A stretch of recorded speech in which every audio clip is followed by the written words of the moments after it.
வணக்கம். பொங்கல் அனைவருக்கும் சகல ஐஸ்வர்யம் உண்டாகட்டும். நான் பொங்கல் வெற்றிவேல் குருஜி முருகன் உபாசகர். இன்றைக்கி நீங்கள் எதை பற்றி தெரிஞ்சுக்க போகிறீங்கன்னா, வீட்டில் ஒரு மாதிரியா சோம்பேறித்தனம் மாரி இருக்கும். வீட்டில் இருக்கிறவங்களுக்கு நல்லா தூங்கி ஏந்திருப்பாங்க. தூங்கி ஏந்து வேலைக்கு போகிற நோக்கம் எண்ணம் எல்லாமே இருக்கும். வேலைக்கு போகிறதுக்கான ஆர்வம் இருக்கும். டக்குன்னு என்ன பண்ணுவாங்க, அப்படியே ஒரு சோம்பேறித்தனமாக அப்படியே ஒரு மாதிரியாகவே இன்றைக்கி போகிறதில்ல, வீட்டிலே அப்படியே படுத்துன்னு தூங்குற மாரி இருக்கும். சோம்பேறித்தனம் மாரி அப்படியே ஒரு ஆஃபீஸுக்கு போகிறோம். இப்போ நீங்கள் கடை வச்சுருப்பீங்க, அந்த கடைக்கு போயிட்டு ஒரு வியாபாரம் செய்வீங்க, உட்காந்து வியாபாரம் தொடங்குவீங்க. அந்த இடத்துல என்ன பண்ணோம், அப்படியே ஒரு சோம்பேறித்தனமாக இருக்கும். நல்லா வியாபாரம் போய்கின்னு இருக்கும், அப்படியே மந்தமாகிடும். நம்மளுக்கு ஒரு தூங்க அங்கே போனவொடனே தூக்கம் வர மாதிரியே இருக்கும். ஒரு மாதிரியாக இது எதுக்கு வருதுன்னே நம்மளுக்கு தெரியாது. அப்படியே செத்த நேரம் படுத்துக்கலாமான்னு இருக்கும். அந்த அளவுக்கு சோம்பேறித்தனத்தை உண்டு பண்ணி கொடுக்கும். இது ஒரு தரித்திரம் இருந்தால் தரித்திரத்தினால வர்றது இது சோம்பேறித்தனம். இதை நம்ம என்ன செய்யலாம், இதை எப்படி பண்ணலாம், எப்படி சரி பண்ணலான்னா, நான் சொல்கிற மாரி செஞ்சிங்கன்னா இந்த சோம்பேறித்தனத்துலேருந்து வெளியில் வந்துடலாம். கடையை நம்ம வியாபாரம் செய்கிற இடமா இருந்தாலும் சரி, வீடாக இருந்தாலும் சரி, எல்லாத்துக்கும் இது பொருந்தும். என்ன பண்ணுறீங்க, நாட்டு மருந்து கடையில் போயிட்டு பச்சை கற்பூரம் ஒரு 100 கிராம் வாங்கிக்கிங்க. அதுக்கப்புறம் என்ன பண்ணுறீங்க, வசம்பு ஒரு 100 கிராம் வாங்கிக்கிங்க. திட்டமாக வாங்கிக்கிங்க. நீங்கள் டெய்லியும் கூட வாங்கிக்கலாம், எப்போல்லாம் உங்களுக்கு தேவைப்படுதோ அப்போல்லாம் வாங்கிக்கலாம். அந்த அளவுக்கு என்ன பண்ணுறீங்க, ஒரு 100 கிராம் அளவுக்கு வசம்பு வாங்கிக்கிங்க. இல்லை ஒரு 100 கிராம் இருந்தால் ஒரு 1/4 கிலோ கூட வாங்கிக்கலாம். இன்னும் 1/4 கிலோ வாங்கினா ரேட்டு அதிகமாக இருக்கும். நீங்கள் திட்டமாக வாங்கிக்கலாம். இப்போ உங்களுக்கு தேவையான அளவுக்கு வாங்கிக்கலாம். ஒரு 100 கிராம் அளவுக்கு வாங்கி எடுத்துகிட்டு வந்து வச்சுக்கிங்க. அதை என்ன பண்ணுறீங்க, இந்த வசம் என்ன பண்ணுறீங்க, வாங்கி உடச்சி என்ன பண்ணுறீங்க, ஒரு கல் எடுத்து நசுக்கி பொடி பொடியாக ஆக்கிக்கிங்க. ஓரளவுக்கு இந்த சக்கையாக அப்படியே குச்சியாக இருக்கும் இல்லையா, அதை நசுக்குனிங்கன்னா சக்கையாக ஆகிடும். அது போல் உடச்சி ஒரு டப்பாவில் வாரி வச்சுக்கிங்க. இந்த பச்சை கற்பூரத்தையும் ரெடியாக வச்சுக்கிங்க.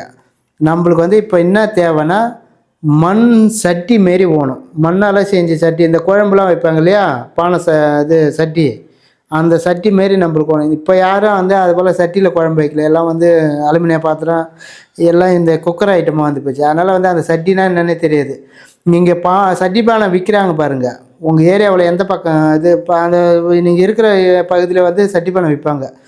அது போல் இடத்துல போயிட்டு மடக்கு மாரி கேளுங்க. மடக்கு இல்லை சட்டியாக இருந்தாலும் பரவாயில்ல, நம்மளுக்கு தேவை இந்த சைஸ் இருந்தால் போதும். அப்படியே ரவுண்ட் ஷேப்பில் இந்த அகலம் இருந்தால் போதும். இல்லை உங்களுக்கு அப்படி கிடைக்கலன்னா மடக்கு கிடைச்சாலும் வாங்கிக்கலாம். மடக்கு நம்ம இந்த 2 கை அகலம், இது இந்த அகலம் தான் இருக்கும். அந்த அளவுக்கு அது போல் போய் கேட்டு வாங்கிக்கிங்க. மண் சட்டி வாங்கி எடுத்துன்னு என்ன பண்ணுறீங்க, அந்த சட்டியை ஃபஸ்ட்டு தண்ணியில் போட்டு நல்லா நனைச்சி கழுவிடுங்க. கழுவி எடுத்து வெயிலில் காய வச்சுருங்க. ஈரமாக இருக்கும் இல்லையா, காய வச்சு நல்லா காஞ்சதுக்கப்புறம் எடுத்துங்க. இதை எப்போ செய்யணுன்னா, காலையில் செய்யணும். தூங்கி அந்த உடனே நீங்கள் கடையாக இருந்தாலும் சரி, வீடாக இருந்தாலும் சரி, என்ன பண்ணுறீங்க, காலையில் ஒரு 5 மணிக்குள்ளே ஏந்திருக்கணும். இந்த 5 மணிக்குள்ளே ஏந்து செஞ்சிங்கன்னா இன்னும் பவர் அதிகமாக இருக்கும். நீங்கள் நல்லா தூங்கிட்டு போது சுத்தமாக வெடிஞ்ச பிறகு ஏந்து செஞ்சிங்கன்னா இது அந்தளவுக்கு வேலை செய்யாது, கொஞ்சம் மந்தமாக வேலை செய்யும். நைட்டு பொழுது வெடியத்துக்குள்ளே, சூரியன் முளைச்சி வரத்துக்குள்ளே நீங்கள் இதை செய்யணும். இதை எப்போ வேணாலும் செய்யலாம், எந்த நாள் கிழமெல்லாம் கிடையாது.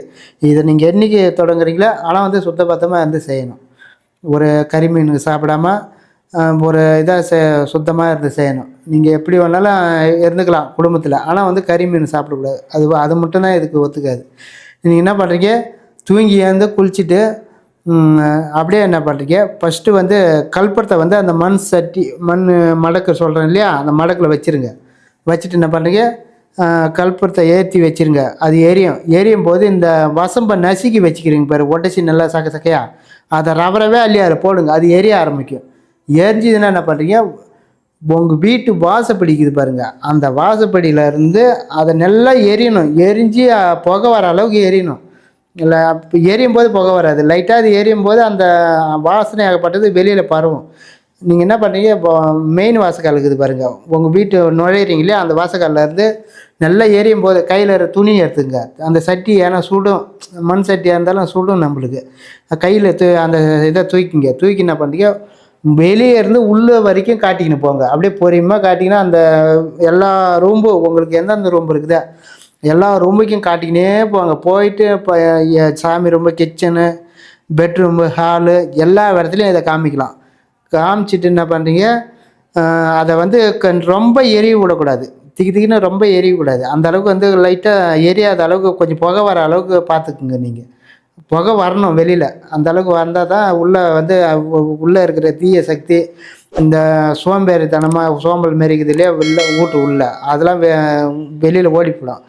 ஒரு கெட்ட சக்தி இருந்தால் கூட, கெட்ட ஆத்மா ஏதாச்சும் உள்ளே இருந்தால் கூட வெளியில் ஓடிப்படும். உள்ளே வந்து இந்த வாசனைக்கு தெய்வ நடமாட்டம் இருக்கும். எல்லாத்தையும் வசியத்தை உண்டு பண்ணி கொடுக்கும். நீங்கள் என்ன பண்ணுறீங்க, அது போல் காட்டிட்டு நல்லா எரிஞ்சின்னே இருக்கும்போது என்ன பண்ணுறீங்க, கதவை சாத்திருங்க.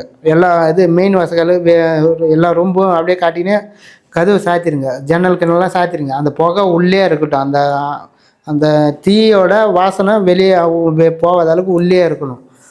என்ன பண்ணுறீங்க, ஒரு 2 மணி நேரம் அது போல் இருக்கட்டும். சாத்திட்டு நீங்கள் வெளியே கூட வந்துடலாம்.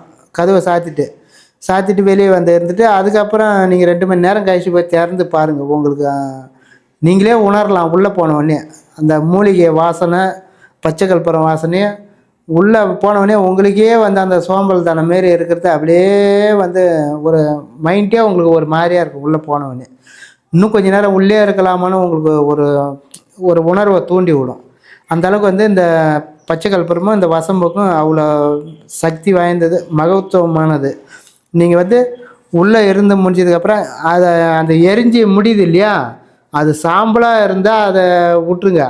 அப்படி எரிஞ்சது எரியாதமா ஒரு மாதிரி அந்த கருப்பாக மாறின மாரி இருந்ததுன்னா அதை என்ன பண்ணுறீங்க, அந்த கறியாக ஒரு மாதிரி கருப்பாக இருக்குது இல்லையா, அதை எடுத்துக்குங்க. பொறுக்கி என்ன பண்ணுறீங்க, ஒரு கல்லில் போட்டு இல்லை அந்த சட்டிலே போட்டு சாம்பலாக வெள்ளையாயிடுச்சுன்னா எடுத்து கீழே கொட்டிடுங்க. கால் படாத இடத்துல சாம்பலாக ஆகாமல் அந்த கறியாக ஒரு மாதிரியாக இருந்ததுன்னா அதை என்ன பண்ணுறீங்க, அந்த சட்டிலே போட்டு ஒரு கல்லியை போட்டு நல்லா ஏசிக்கிங்க.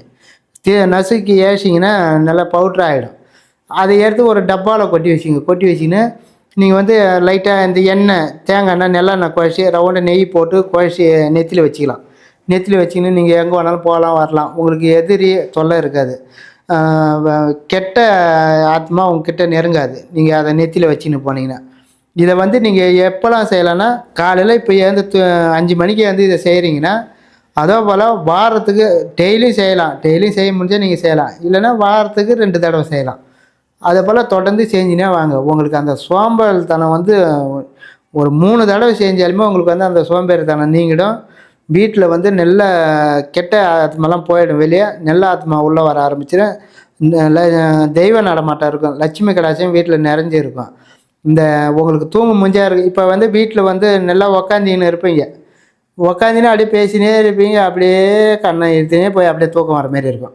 டக்குன்னு கண்ணை முடிச்சு பார்ப்பீங்க. பார்த்துட்டு என்னடா தூக்கம் வருதுன்னு அப்புறம் ஏன் இந்த மூஞ்சி கழுவிட்டு வந்து உக்காந்துருப்பீங்க. அதுபோல் நிறைய பேருக்கு வீட்டில் வந்து அது போல் இருக்கும். அதே போல் ஆஃபீஸுக்கு போகிறாங்க, ஒரு கடையில் போய் வியாபாரம் செய்கிறாங்க, ஒரு ஆஃபீஸ் திறந்து வச்சுக்கிறாங்க. அங்கே உக்காந்து இருக்கும்போது அவங்களுக்கு அப்படியே தன்னை மாரி தூக்கம் வர மாரி, போட போய் படுக்கலான்னு தோணும் நம்மளுக்கு.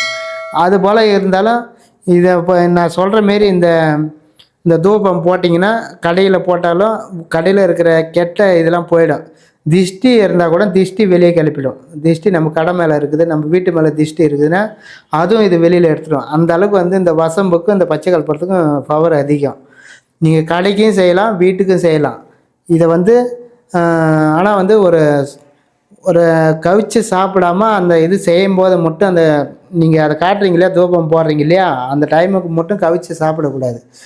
நீங்கள் வந்து அது போல் வந்து தொடர்ந்து வாரத்துக்கு ஒரு 2 தடவை 3 தடவை கூட செய்யலாம். வாரத்துக்கு 3 தடவை இல்லை உங்களால் முடியலன்னா வாரத்துக்கு 2 தடவை செய்யலாம். ஒரு 10-11 தடவை செஞ்சிங்கன்னா உங்களுக்கு வந்து அந்த சோம்பல் தானே எல்லாம் நீங்களே உணரலாம். இப்போ வீட்டு உள்ளே ஒரு மாதிரியே என்னமோ ஒரு மாதிரியாக இருக்கும். உள்ளே போன உடனே நீங்கள் வெளியிலேருந்து உள்ளே போகிறீங்க இல்லையா, போன உடனே ஒரு மாதிரியாக இருக்கும். உள்ளே இருக்கிறதுக்கே ஒருத்தவங்களுக்கு தோணாது. நம்மளுக்கு டக்குன்னு வெளியே வர தோணும்.